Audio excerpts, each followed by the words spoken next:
Hello everyone, my topic is about harmful effects of nitrobenzene in human body. Nitrobenzene is produced in large quantities for industrial use. Industrial ആവശ്യങ്ങൾക്ക് വേണ്ടി nitrobenzene large ക്വാണ്ടിറ്റീസിൽ ഉൽപ്പാദിപ്പിക്കുന്നുണ്ട്. Most of it is used to manufacture aniline. The rest is used to produce lubricating oils, dyes, drugs, pesticides, synthetic rubbers, etc. ഇതിൽ majority aniline നിർമ്മിക്കാൻ വേണ്ടിയാണ് ഉപയോഗിക്കുന്നത്. ബാക്കിയുള്ളവ lubricating oils, dyes, കീടനാശിനികൾ, മരുന്നുകൾ, സിന്തറ്റിക് റബ്ബേഴ്സ് ഒക്കെ ഉൽപ്പാദിപ്പിക്കാൻ വേണ്ടി ഉപയോഗിക്കുന്നു.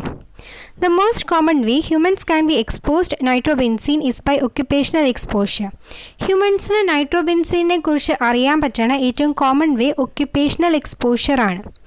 ഒക്യുപ്പേഷണൽ എക്സ്പോഷർ എന്ന് പറഞ്ഞാൽ ഓരോ ഹസാർഡസ് കെമിക്കൽസിൻ്റെ കേസ് എടുത്താലും അത് ചെറിയ എമൗണ്ട് ആണെങ്കിൽ ബോഡീനെ അത് അഡ്വേഴ്സ് ആയിട്ട് എഫക്റ്റ് ചെയ്യണമെന്നില്ല. ഒരു പെർട്ടിക്കുലർ എമൗണ്ട് വരെ ആ ഹസാർഡസ് കെമിക്കൽ ബോഡിയായിട്ട് കോണ്ടാക്ട് ചെയ്താൽ വലിയ പ്രശ്നങ്ങളോ അത് അഡ്വേഴ്സ് ആയിട്ട് ബോഡീനെ എഫക്റ്റ് ചെയ്യുകയോ ഇല്ല. ആ മാക്സിമം ലിമിറ്റിനെയാണ് ഒക്യുപ്പേഷണൽ എക്സ്പോഷർ എന്ന് പറയുക. For example, person works in industrial establishment or chemical laboratory that produces or uses nitrobenzene, he or she may be exposed to nitrobenzene. Industrial എസ്റ്റാബ്ലിഷ്മെൻറ്റ്സിലും കെമിക്കൽ ലബോറട്ടറീസിലും വർക്ക് ചെയ്യുന്ന persons nitrobenzene നിർമ്മിക്കുന്നവരും അതുപോലെ use ചെയ്യുന്നവരുമാണ്. അതായത് അവർക്ക് നൈട്രോബെൻസീനായിട്ടൊരു contact വരുന്നുണ്ട്. ഇനി നൈട്രോബെൻസീനായിട്ട് കോണ്ടാക്റ്റ് വരുമ്പോൾ ഉണ്ടാവുന്ന ഹാംഫുൾ ഹെൽത്ത് ഇഫക്ട്സ് ആണ് പറയുന്നത്. Harmful health effects of nitrobenzene to exposed persons. Direct contact of small amount of nitrobenzene with the skin or eyes may cause mild irritation. ചെറിയ അളവിൽ നൈട്രോബെൻസീൻ സ്കിൻസിലും ഐസിലൊക്കെ കോണ്ടാക്ട് ചെയ്യുമ്പോൾ അത് ചെറിയ രീതിയിൽ തന്നെ ഇറിറ്റേഷൻസ് ഉണ്ടാക്കുന്നുണ്ട്. Acute exposure to a high concentration can result in a blood condition called methemoglobinemia. This is the condition that affects the ability of the blood to carry oxygen. As a result of skin may turn bluish color. High level of concentration nitrobenzene exposure ചെയ്യുമ്പോൾ മെത്തിമോഗ്ലോബീനീമിയ എന്ന രക്താവസ്ഥയ്ക്ക് കാരണമാക്കുന്നുണ്ട്. ഈ കണ്ടീഷനിൽ ബ്ലഡിന് oxygen carry ചെയ്യാനുള്ള അവസ്ഥ നഷ്ടപ്പെടുകയാണ്. ഇതിൻ്റെ ഭാഗമായിട്ട് skins bluish കളറായിട്ട് മാറും.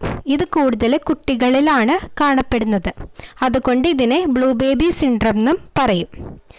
This may be accompanied by nausea, vomiting and shortness to breathe. ഇതിനൊപ്പം തന്നെ nausea, vomiting, പിന്നെ ബ്രീത്ത് ചെയ്യാൻ ബുദ്ധിമുട്ടൊക്കെ ഉണ്ടാകും.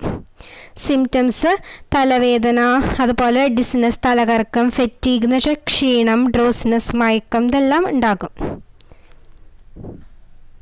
At extremely high level of exposure, nitrobenzene causes jaundice, renal failure, coma and possibly death unless prompt medical treatment is received.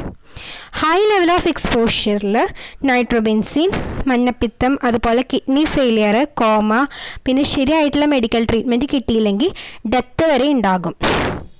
Consuming alcoholic beverages during nitrobenzene exposure may increase the harmful health effects of nitrobenzene. നൈട്രോബെൻസീനായിട്ട് contact ചെയ്യുന്ന സമയത്ത് alcoholic സാധനങ്ങൾ use ചെയ്താൽ അത് നൈട്രോബെൻസീൻ്റെ harmful effects കൂട്ടും. High nitrobenzene exposure in humans is decreased male fertility due to testicular atrophy. നൈട്രോബെൻസീൻ്റെ high exposure മനുഷ്യരിൽ ടെസ്റ്റിക്കുലർ ആട്രോഫി കാരണം മെയിൽ ഫെർട്ടിലിറ്റി കുറയ്ക്കാനും ചാൻസസ് ഉണ്ട്.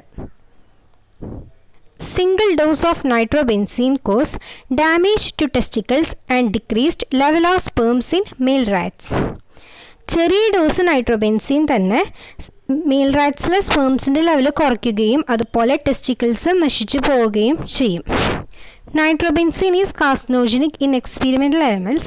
It is considered a possible human carcinogen. Experimental animalsൽ നൈട്രോബെൻസീൻ carcinogenic ആണ്. അതുകൊണ്ട് തന്നെ ഇതിനെ ഹ്യൂമൻ carcinogen എന്നും പറയും. Thank U.